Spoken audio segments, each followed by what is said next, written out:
প্রিয় কর্মচারী বন্ধুরা, আজকে 27 তারিখ আমরা নিউ দিল্লিতে সিএজি অফিসে মাননীয় প্রাক্তন বিচারপতি সুপ্রিম কোর্টের ইন্দু মালহোত্রা কমিটির নির্দেশে আজকে আমরা একটি বৈঠকে বসেছিলাম এবং মহামান্য সুপ্রিম কোর্টের নির্দেশ রাজ্য সরকার মানেননি। এ বিষয়ে আমাদের বক্তব্য আমরা জানিয়েছি। এই বৈঠকে মামলার সঙ্গে যুক্ত confederation of state government employees মূল মামলাকারী সংগঠন, তার পক্ষে উপস্থিত ছিলাম আমি শ্যামল কুমার মিত্র সভাপতি, উপস্থিত ছিলেন আমাদের সংগঠনের সাধারণ সম্পাদক মলয় মুখোপাধ্যায়, উপস্থিত ছিলেন আমাদের অন্যতম আইনজীবী ফিরদৌস শামীম এবং গোপা বিশ্বাস। আমরা অত্যন্ত সুনির্দিষ্টভাবে আমাদের বক্তব্য ডেপুটি সিএজির সামনে উপস্থাপিত করেছি। এই বৈঠকে আরও উপস্থিত ছিলেন মামলার সঙ্গে যুক্ত অন্য দুটি সংগঠন, ইউনিটি ফোরাম এবং কর্মচারী পরিষদ। এবং সবথেকে আনন্দের বিষয়, আমরা এই তিনটি সংগঠন কিন্তু এক সুরে আমাদের বক্তব্য ডেপুটি সিএজির সামনে অর্থাৎ মালহোত্রা কমিটির সামনে আমরা উপস্থাপিত করেছি। মহামান্য supreme court all India consumer price index মেনে এপ্রিল 2008 থেকে ডিসেম্বর 2019 পর্যন্ত বকেয়া ডিএ বা ডিয়ারনেস রিলিফ দেওয়ার যে নির্দেশ দিয়েছিলেন, রাজ্য সরকার তা মানেননি। এই সম্পর্কে আমাদের বিস্তারিত যা বক্তব্য ফিরদৌস শামীম রেখেছেন, আমিও আমার বক্তব্যে তিনটে বিশেষ কথা বলেছি। 1 নম্বর, অল ইন্ডিয়া কনজিউমার প্রাইস ইন্ডেক্সই মানতে হবে, অন্য কোনো ইন্ডেক্স আমরা মানি না। 2 নম্বর, যে সমস্ত রাজ্য কর্মীদের এই সুপ্রিম কোর্টের রায় অনুসারে ডিএ দিতে হবে। রাজ্য সরকারি কর্মচারীদের একটা সামান্য অংশ এ পর্যন্ত টাকা পেয়েছেন, বাকি কেউ পাননি, অন্যান্য রাজ্য কর্মীরাও পাননি। আমরা সকলকে অবিলম্বে এই বকেয়া দেওয়ার জন্য আমরা আমাদের বক্তব্য জানিয়েছি এবং একটা গ্রিভান্স সেল তৈরি করার কথা বলেছি। যেহেতু রাজ্য সরকারের ভুল হিসেবে প্রত্যেকেই অন্তত 57% 16 থেকে 19 পর্যন্ত যে বকেয়ার হিসেব, তাতে 57% কম পেয়েছে। এ বিষয়ে আমাদের অন্যতম আইনজীবী ফিরদৌস শামীম আপনাদের কাছে বিস্তারিতভাবে বলবেন। দেখুন, প্রথমেই যে বক্তব্য ছিল ডেপুটি সিএজির সামনে, কারণ প্রথমে আমি ওপেনিং বক্তব্য রাখি, সেখানে বলি যে দেখুন, যে নির্দেশ সুপ্রিম কোর্টের ছিল সেই নির্দেশ মোতাবেক এরিয়া ডিএ পেমেন্ট হয়নি। কেন হয়নি তার ব্যাখ্যা হচ্ছে এরূপ যে ডিএ রোপারুল 2009 মোতাবেক এআইসিপিআই অনুযায়ী দিতে হবে এবং রুল 3C সেটাকে ব্যাখ্যা করে বোঝায় যে ডিএ এর ক্যালকুলেশন মেথোডোলজি কি হবে এবং ওই 536-কে বেস করে যে ক্যালকুলেশন কি হবে, একটা নির্দিষ্ট ক্যালকুলেশনটাকে ওনার সামনে উপস্থাপনা করি এবং এআইসিপিআই যে এই যে তথ্যটি, ডাটাটি লেবার ব্যুরো প্রতি মাসে রিলিজ করে, সেটাও ওনাকে জানাই এবং বলি যে আমরা যদি স্ট্রিক্ট সেন্সে যাই, রোপারুল 2009 মোতাবেক 3টে নোটিফিকেশন একই দিনে হয়েছিল, 1690A, 1691A and 1692A, এবং এর যে মেথোডোলজি সেটা কিন্তু ফলো না করার জন্য এই কর্মচারী কম পেমেন্ট পাচ্ছে। এআইসিপিআই অনুযায়ী ক্যালকুলেশন করতে অনেক বেশি টাকা।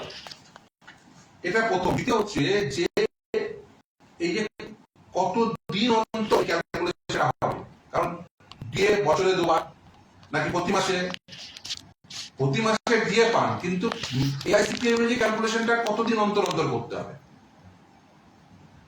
আজকে একটা নির্দিষ্ট সাবমিশনের সাপেক্ষে ডেপুটি সিএজি তিনি অ্যাকসেপ্ট করেছেন যে বছরে 2 বার অ্যাকসেপ্ট হয়েছে। প্রথম তিনি বলেছেন হ্যাঁ, রাজ্য সরকারের পক্ষ থেকে একটি নতুন যে কনজিউমার প্রাইস ইন্ডেক্স আনা হয়েছিল, সেটা যে কোথাও ছিল না সেটাও জানানো হয়। তার কারণ এই মামলাটি ট্রাইব্যুনাল, হাইকোর্ট হয়ে সুপ্রিম কোর্টে এসছে। এই গোটা প্রসিডিংসে বারবার আদালত যখন জানতে চায় যে তোমরা ডিএ এআইসিপিআই অনুযায়ী দেবো না বলছো, তাহলে কি হিসাবে দেবে? তোমাদের কি রাজ্যের নিজস্ব কোনো কনজিউমার প্রাইস ইন্ডেক্স আছে?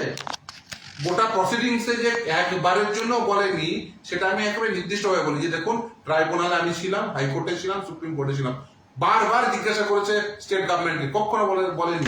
All of the sudden status রিপোর্টে এসে বলছে বা কমিটির সামনে এসে বলছে আমাদের নিজস্ব প্রাইস ইন্ডেক্স আছে। ফলে এইটা সঠিক নয়, এআইসিপিআই অনুযায়ী দিতে হবে এবং ক্যালকুলেশনের পিরিয়ডিসিটি অর্থাৎ কতদিন অন্তর সেটা ক্যালকুলেশন করতে হবে সেটাও নির্দিষ্ট করতে হবে। এবং এই যে ক্যালকুলেশনটা সেটা কিন্তু কমিটি নির্ধারিত হবে, অর্থাৎ রাজ্য সরকার নির্ধারিত না। রাজ্য সরকার নিজের মতো করে ক্যালকুলেশন করে কমিটিকে দিয়ে অ্যাপ্রুভ করানো না, এই ক্ষমতাটা সুপ্রিম কোর্ট কমিটিকে দিয়েছে। কমিটিকে একটি নির্দিষ্ট ট্যাবুলার ফর্মে, যে ধরুন মান্থ অফ, আমি একদম এক্সাম্পল দিয়ে বলেছি, ধরুন মান্থ অফ জানুয়ারি 2010 কত ডিএ একজন রাজ্য সরকারি কর্মচারীর প্রাপ্য এবং কত টাকা সে সময় পেয়েছিল, মানে কত পার্সেন্টেজ দিয়ে প্রাপ্য এবং কত টাকা পার্সেন্টেজ পেয়েছিল, তারপরে কত পার্সেন্টেজ ডিউ, এই ট্যাবুলার চার্টটা কমিটিকে দিতে হবে, রাজ্য সরকার না।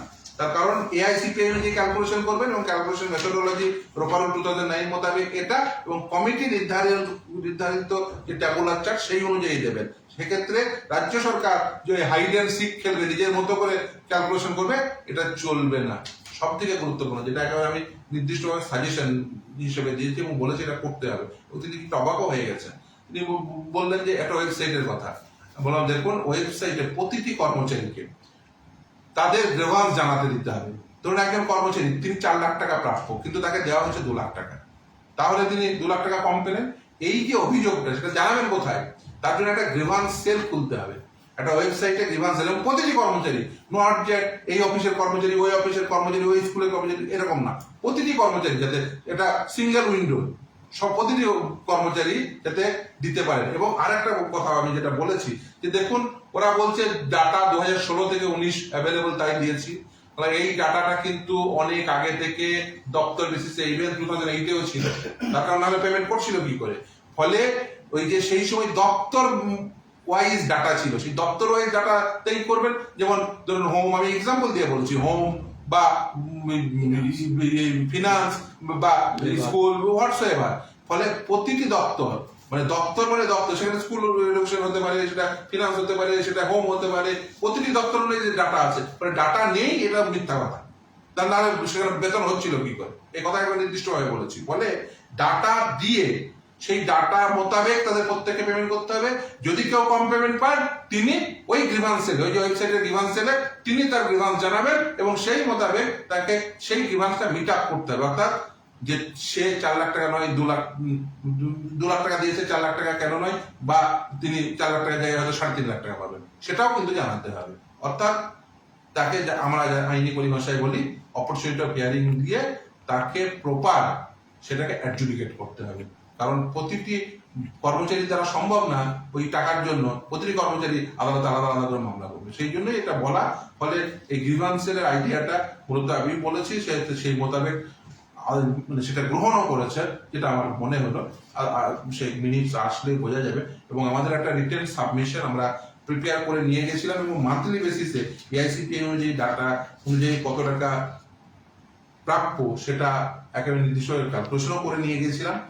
আমাদের একটা মেল আইডি দিয়েছেন, সেই মেল আইডিতে আমরা সেই সমস্ত তথ্য দেব এবং সেক্ষেত্রে এই যে সাজেশন, আশা করি কমিটির এই সাজেশন মোতাবেক তারা এই কাজ করবেন। এবং সব থেকে গুরুত্বপূর্ণ যে ওই গ্রিভান্স রিড্রেসাল মেকানিজম সেটাকে ইমিডিয়েট সেটাকে লাগু করতে হবে।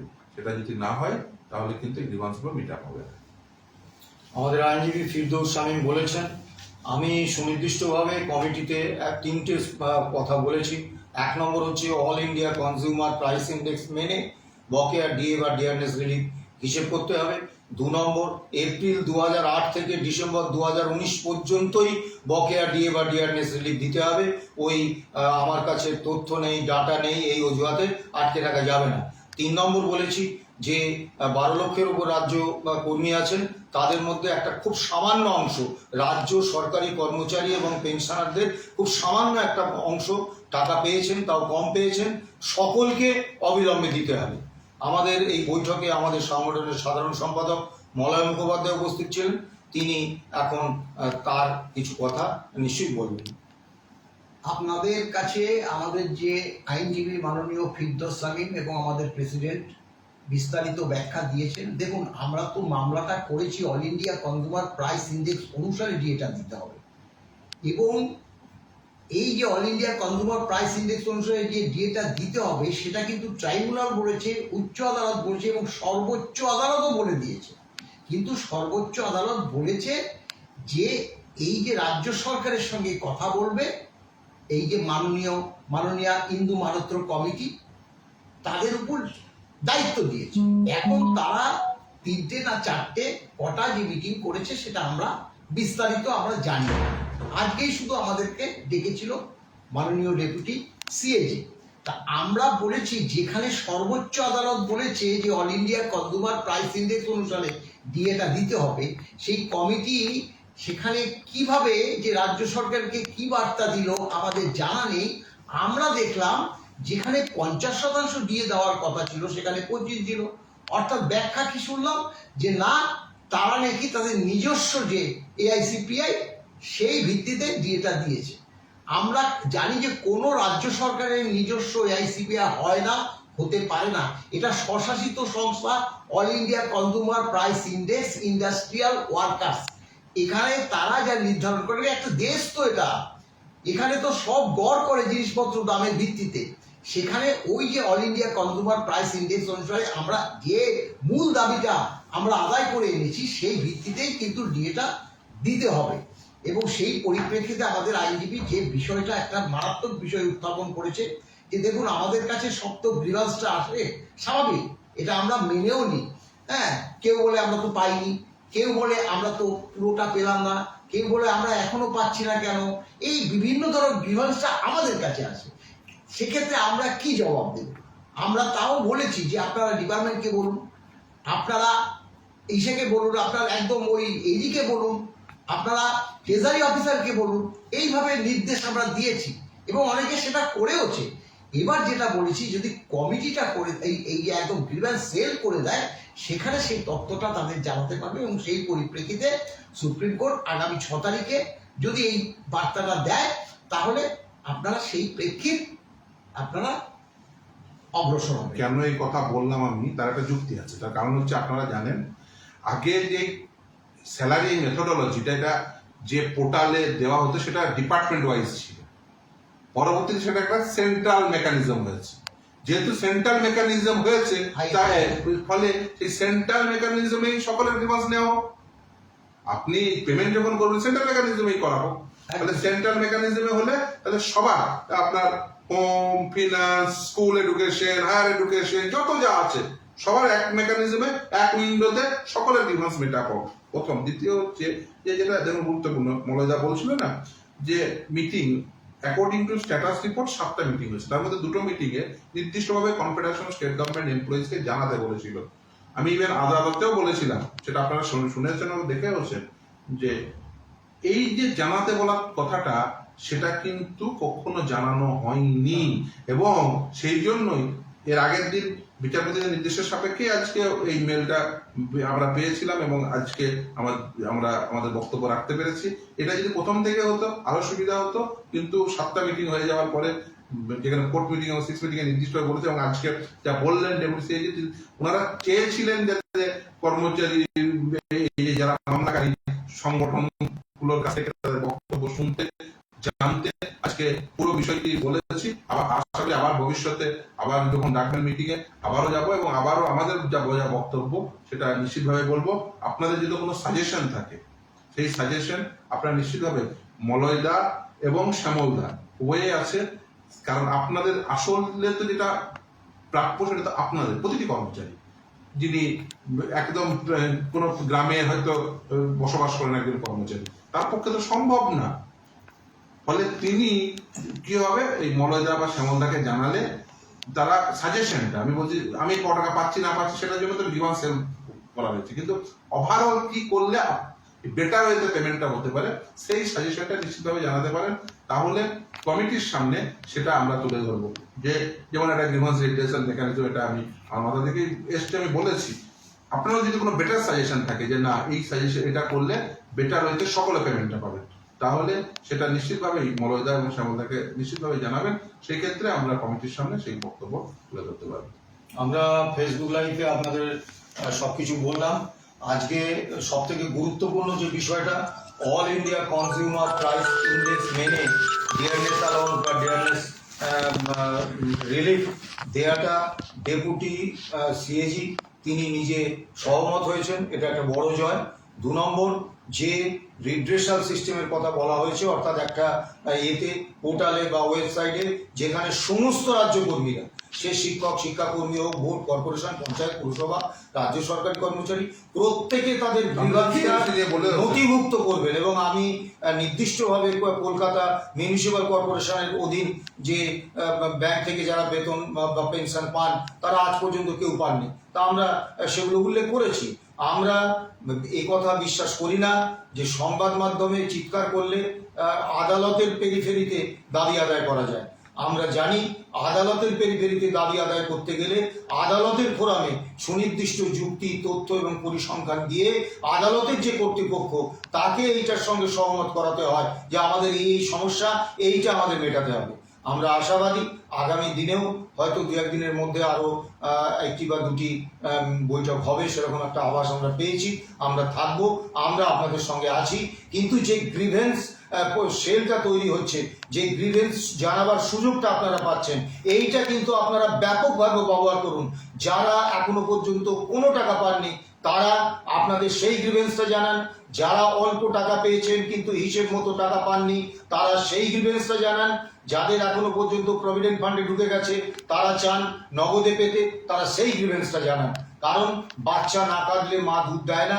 কাজে আপনারা গ্রিভেন্স সেলে যত বেশি বেশি করে আপনাদের এই বক্তব্যগুলো নথিভুক্ত করাতে পারবেন, মহামান্য আদালতের কাছে আমাদের সমস্যাটা তুলে ধরতে আমাদের ততটা সুবিধা হবে, সহজ হবে। ভালো থাকবেন, সুস্থ থাকবেন।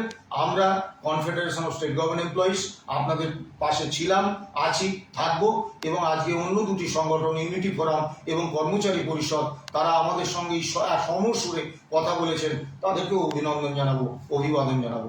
নমস্কার। চলো খাবে।